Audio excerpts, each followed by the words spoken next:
Hello.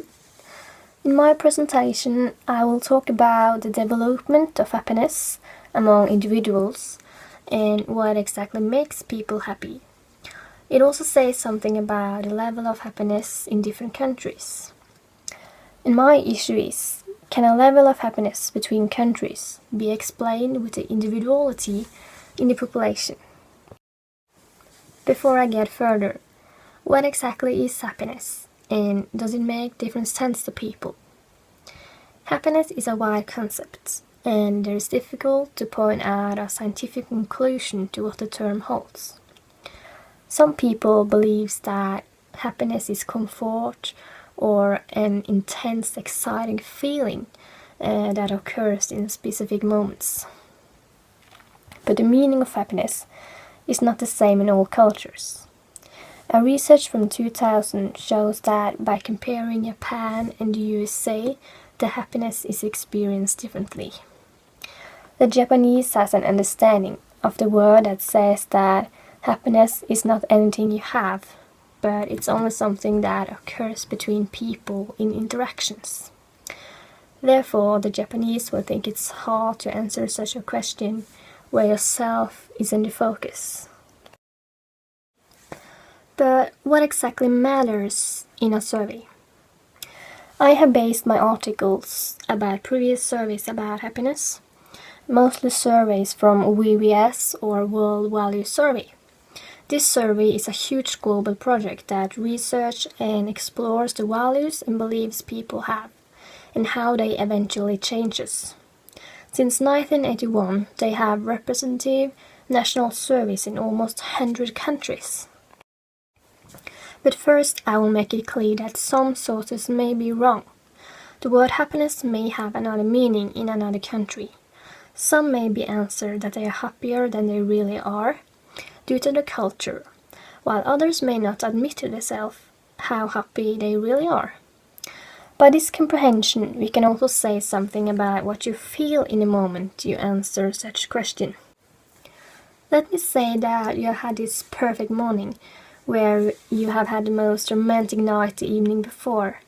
Your boyfriend has made you breakfast, and you take a hot, lovely shower. You are going to work and answer a question about happiness. You are on a scale of 10.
In surveys where you answer individualistic, it is also differences between satisfaction and happiness as an emotion. A poor person might report himself as happy in specific moments, but have a lower intellect happiness as a whole. I can say that it is so many elements that can affect the result of a survey about happiness. Maslow's hierarchy of needs. People across the world has been given a life, and everyone has different values in their life. If we take a look at the Maslow's hierarchy of needs, we can find many elements that definitely is important for us to live a potential life. Abraham Maslow meant that a person's motivation to reach one's full potential, you have to have some basic needs. You can also understand better on which scale you can feel happiness if you take a close look. On the bottom of the pyramid, we find the basic elements to survive. In the category physiological, it is, for example, breathing, food, water, sleep, homeostasis, and excretion. Without this, you can simply not survive. If we move one step up, we find the category safety, where it is all about security around you in your family, employment, resources, and health. Now we are on a high scale of feeling happiness with the environment you are living in, with a structure and a stability. The next category is called love belonging, where friendship, family, and sexual intimacy is eliminated. Nevertheless, in many surveys, this is definitely one of the most important, granted need to become happy. On the second tab, the category is called esteem, which contains your confidence and respect of others and by you. Humans are generally herd animals and have a need for other humans socially to survive. This will categorically have something to say about your happiness. On the very top we find self-actualization, which contains your intelligence in problem solving, morality, lack of prejudice, and acceptance of facts. All this is what you in general should have, the person's needs and to get the motivation to get your dreams come true. Happiness in a poor country. Nigeria is a poor country that scores high on a survey about happiness. They are on the top rank in a result based on VVS. Nigeria has big oil revenues, but the country itself has many factors that makes the citizen poor. One can wonder, what makes them so satisfied, when money and security is no longer the reason? I have made some research with some statements that says that a positive mind is much better than material goods. When you cannot have everything you want and is living with low expectations, the happiness is getting so high when you get improvements. Nigeria is also a very religious country. Moreover, in a country with so much corruption, it seems necessary to them with a religion that makes them hold on to something important. Nigeria is on the top rank of being optimistic, based on consecutive Gallup polls in 2010. In psychology, it has been known long that optimism can be linked to happiness. People in Nigeria have high ambitions, hope, and excitement about the future. This may be an explanation to why it is such a happy country. It definitely says something about the mindset. But of course, the sources in the result may be wrong. One possibility can be that the word happiness give a whole different meaning and have different values in this country. They can have said that they are happier than they really are, but again, why would they? Happiness in a rich country. Norway is a country that has revealed in wealth in several decades. Studies have shown that the economic growth has not done us happier. However, do we buy happiness? My answer is both yes and no. Rich people are on average happier than poor people are, and inhabitants in rich countries are clearly on average happier than inhabitants in poor countries.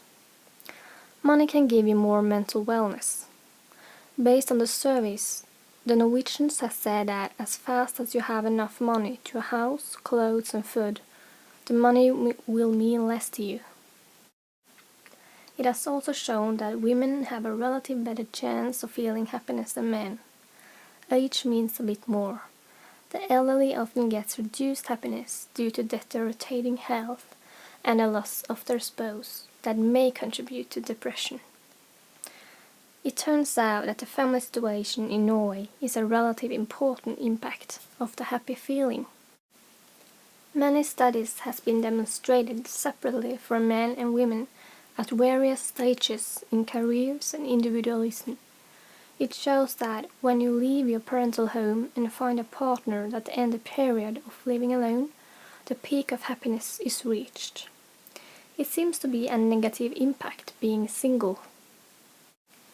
Young people that is living alone scores 14 percentage points in the level of happiness, while single parents and the ones that has lost a partner scores 13.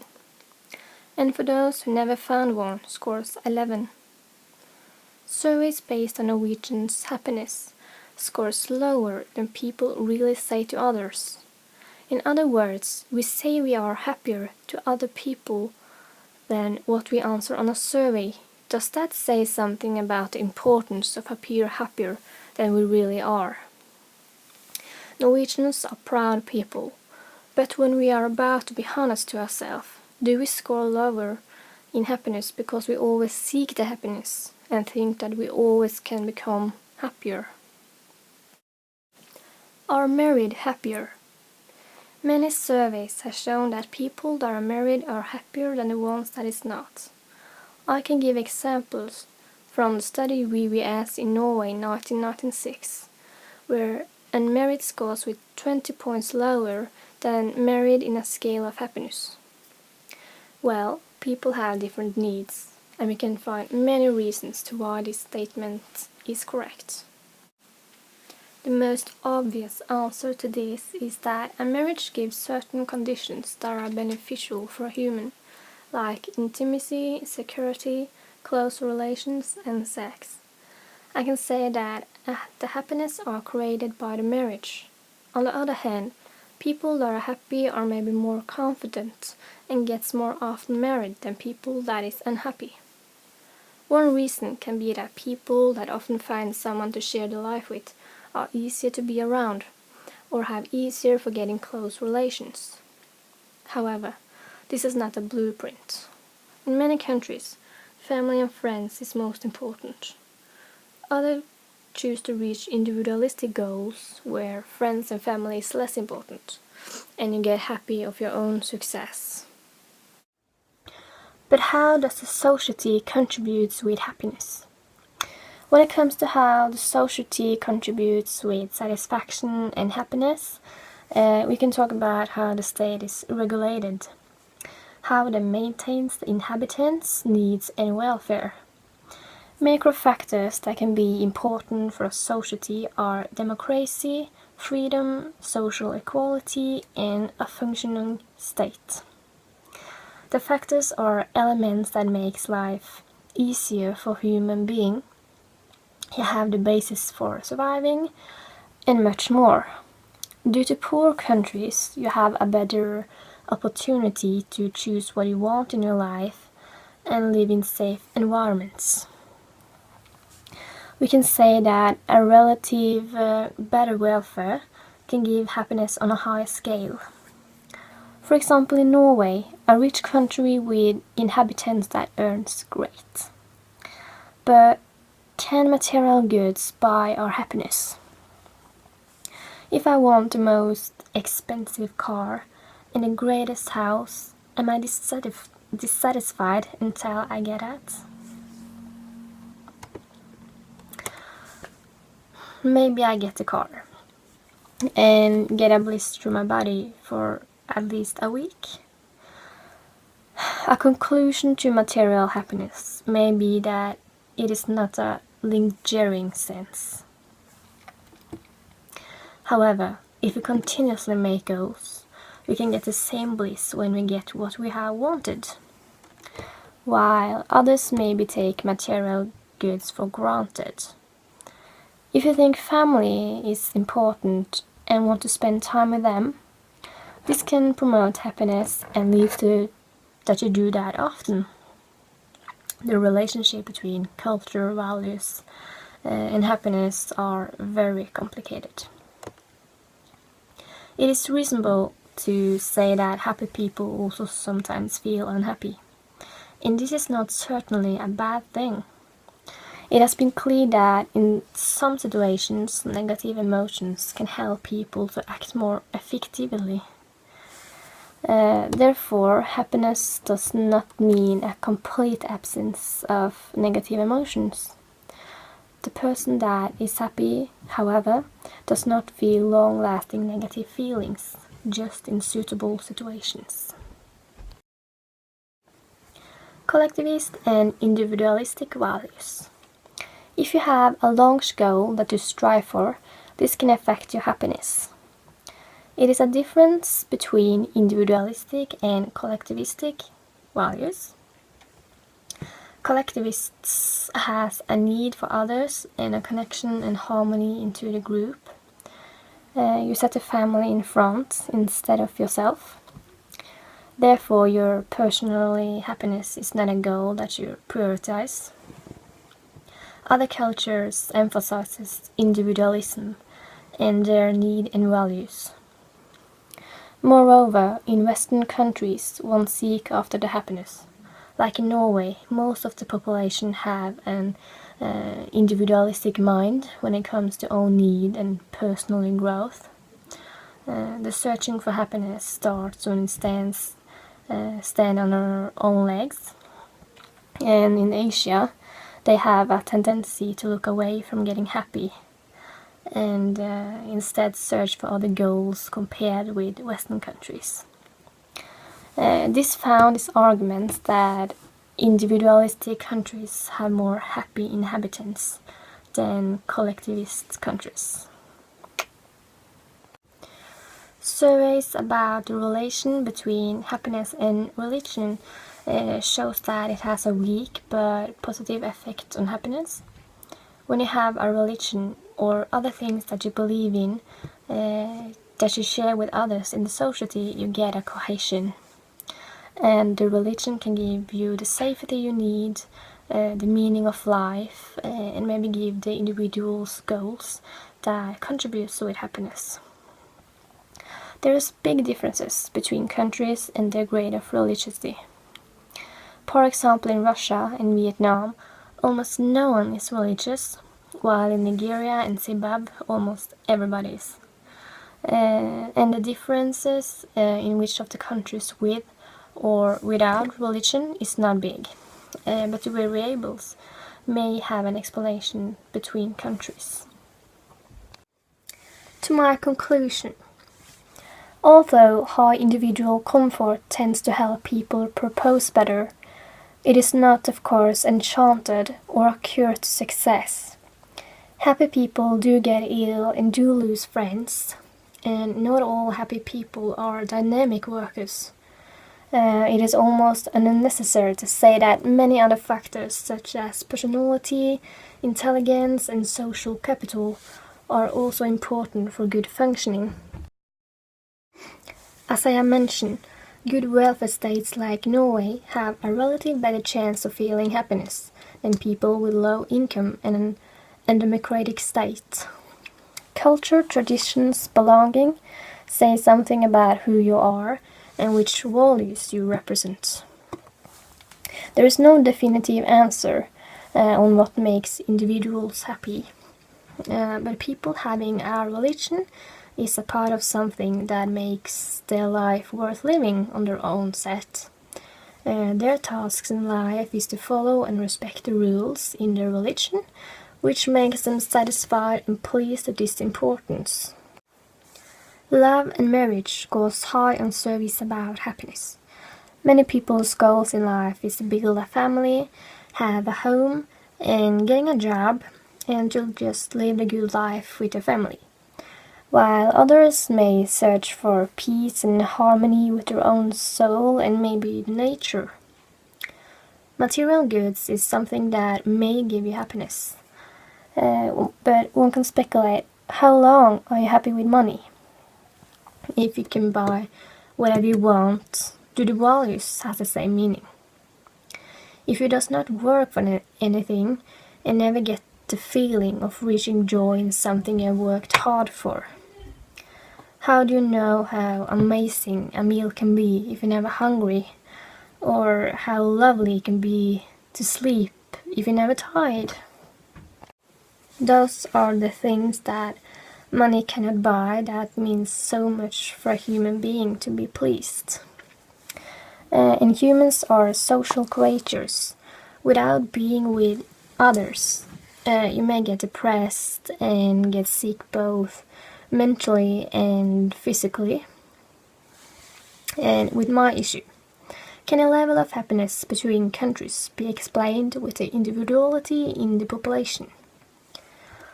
I will conclude with yes. It is not just about the money and how good the state is regulated. It is not just about that the country is poor. It's about your personal environment and how positive you are to your own life. It's about courage, the ability to appreciate the small things in life, and get resistant that will make you work for something. And it's about learning to dance in the rain.